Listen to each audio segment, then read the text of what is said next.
Hi, it's Valerie, and welcome to your OT Coaching Tune-Up. It's funny, I wasn't going to do the video today because normally I have somebody videoing me, and I didn't have the chance to. So I said, screw it. So I'm doing it on my own, which is definitely out of my comfort zone. So today, what I wanted to speak about was closure and forgiveness. And closure is interesting. I never really knew that I was a closure person until probably a few years ago, when I realized that whether it was something ended in my life or someone was leaving my life, if I didn't create kind of this essence of and like allowing that and recognizing that ending, I almost felt like something was missing inside of me. And sometimes with closure, we're not able to actually have closure with that person for whatever reason. Maybe they passed, maybe there was a fight, and even with things, you know, we can't have closure with a certain thing. They're not going to give us closure back, so we have to find it within our own selves. And oftentimes with closure, depending on what it's around, there may be also an opportunity for forgiveness.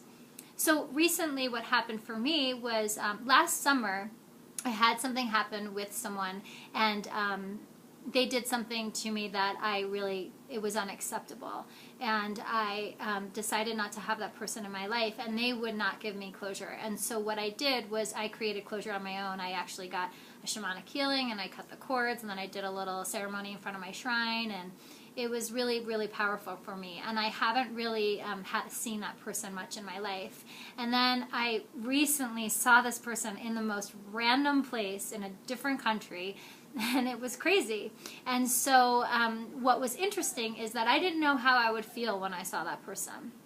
And what happened, and I truly believe this is because I created the closure, is that I was able to see them and see the person and see their spirit instead of their personality, because I had created a forgiveness. Forgiveness around somebody doing something to you, when we forgive them, oftentimes we think, well, that means I'm going to give my power to them. Really what it means is that it's when we don't forgive, we're holding on to that toxic energy. So it's in us. And so when we create that space for forgiveness, it's basically saying that I'm ready to move this energy. I don't want to have this energy inside of me anymore. It's not saying what you did to me was okay. It's saying that I'm not willing to hold on to this anymore. So I was able to see that person's spirit and even love them in that moment instead of their personality and what they did to me. It was pretty profound. And after that evening of seeing that person, I felt so free. I felt so liberated. I felt so alive. And it was beautiful, as if some space was created for something else in my life.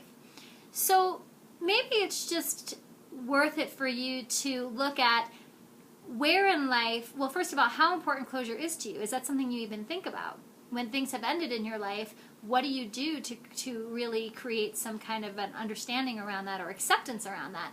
And then above and beyond that, it's that where in your life maybe do you still have these kind of open-ended things that are leaving a kind of dissonant energy inside of you? And where also might you be holding on to some angst or anger that might be becoming toxic inside of your own self, that you can really maybe open up to the possibility of forgiveness in order to move it. So spend some time on this. It's really worth it. It's really, really valuable. And the incredible thing is that nobody can do this for you. This is something that you can do for yourself. So if you need some support around it, feel free to reach out. Definitely you can email me, valerie@organictwist.com, or join in on any of the offerings that we have, any of the retreats or intensives we have coming up.